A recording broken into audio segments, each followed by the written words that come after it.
Hello, this is Joseph Land, and welcome to my series, Ask Joseph Land. And I'm honored to answer your questions this week, and thank you for sending them in.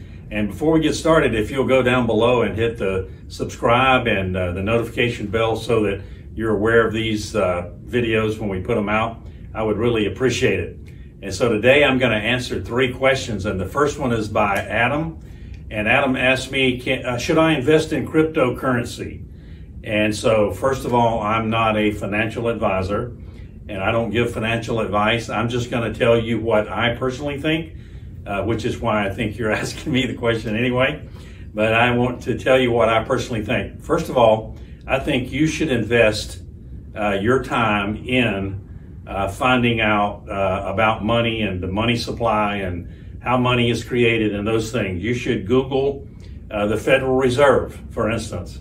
You should determine in your research how the Federal Reserve was established. Who owns the Federal Reserve? Is the Federal Reserve owned by the United States government, or is it a private institution owned by private folks, private investors? Is Federal Express owned by the federal government, or is it owned by private investors? You know, you need to ask yourself those questions. How is the Federal Reserve able to print money at a whim, out of thin air, and then charge interest to banks for it? You should ask yourself some of these questions. And so now, to answer the cryptocurrency question, I think you should own some silver. I think maybe if you can afford it, own a little bit of gold. You should own some cryptocurrency. I particularly own one cryptocurrency now that I'm very bullish on, and I won't mention the name. But when they finish their lawsuit with the SEC, I think you're going to see that cryptocurrency really get legs and do some exciting things.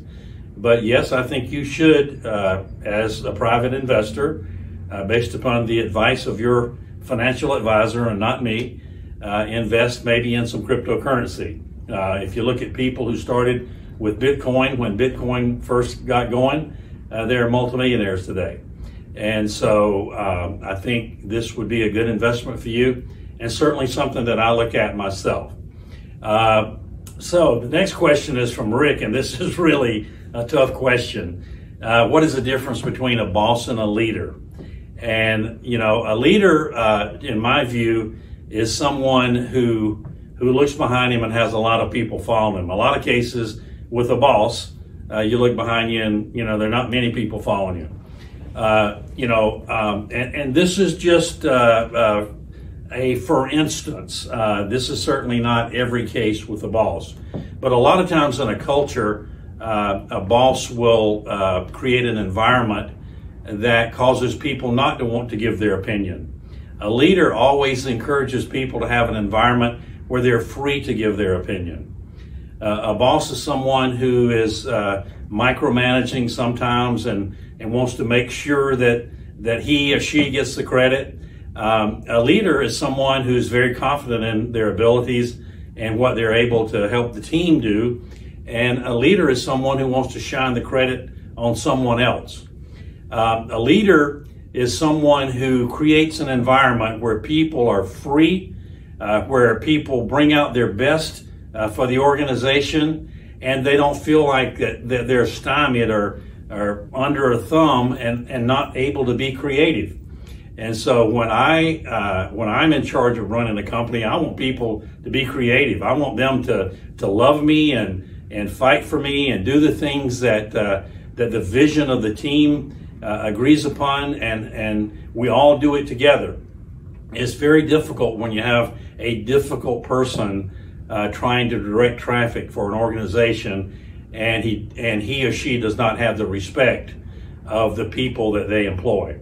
And that's a tough situation, and that's a tough question to ask me. And again, you know, there's some great bosses in organizations, but man, when you find a great leader, everybody's excited, everybody's empowered, and everybody wants to be around that leader because he or she embellishes what's good in business. And so that was a great question, and I thank you for that, Rick. Hector asked me this question. He says, what makes a life of an entrepreneur different? Or do you have a different life as an entrepreneur? And Hector, that's a great question too, because My life as an entrepreneur is completely different than if I work for a company. And here's some of the things. And I listen, I understand everybody's not going to be an entrepreneur. But my encouragement always in these questions is to say to you, be the best associate of a company that you can be if you have a job. Be the best employee that you can be if that's what they call you. I always call my people that work for my company associates because they were. Without them, I would not be successful. And so I ask you, to be the best person you can be when you're working for somebody else. But here's what happens with someone like me working in a company. I was just not designed to do that. I don't want somebody telling me how much money I can make, where I live, what kind of house I live in, when I can take a vacation, where my kids go to school, and what kind of car I can drive, simply because of what they pay me in salary. That's what they think I'm worth. And a lot of times in a business, you reach the Peter principle. That means you've gone as far as you can go. You're not going to be paid anymore. And at age 65, you're going to, that's where you're going to be when you retire. In a business, as an entrepreneur, I can create my dream. I can create a business that pays me what I dream of if I'm willing to put the work in. I can create a business that allows me to live in my dream home and take dream vacations and take time off when I want to take it off, not when someone else suggested I take it off.